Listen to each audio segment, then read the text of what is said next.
Се вративме на местото на кое припаѓаме, ни рече телефонски Ѓорѓе Лазаровски, кој потврди дека се вратиле на работа во МВР.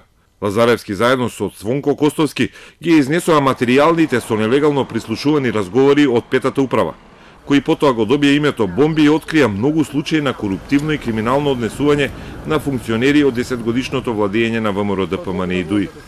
Затоа во 2015 заработија обвинение во случајот Пуч, од кој подоцна СЈО се откажа.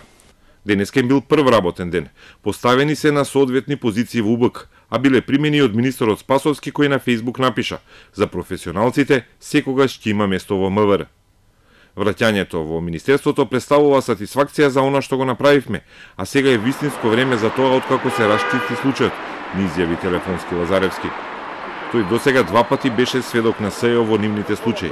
Откри како биле лоцирани и изнесени нелегално прислушуваните комуникации и посочи како успеал да ги пријави злоупотребите, но никој од надлежните не реагирал на нив. Поради сведочењето доцнело и враќањето во МВР, тврди министерот.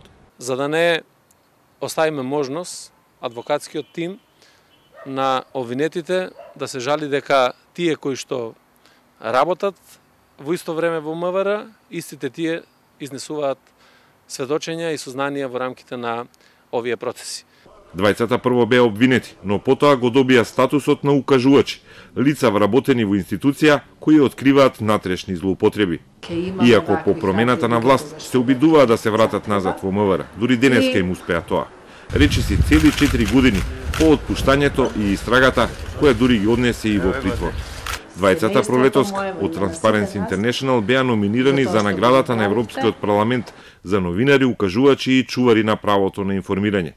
Наградата ја доби убиениот словачки новинар кој истражувал корупција, но тогаш Лазаревски истакна дека по бомбите постојано се чувствуваат под ризик. Мораме сега да се движиме вртејќи ја главата лево-десно да видиме кој е во близина, кој не гледа.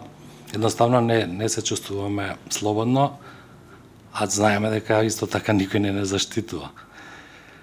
И тоа е ситуацијата, да се надеваме дека доаѓаат подобри времиња и за свиркачите и за луѓето со интегритет.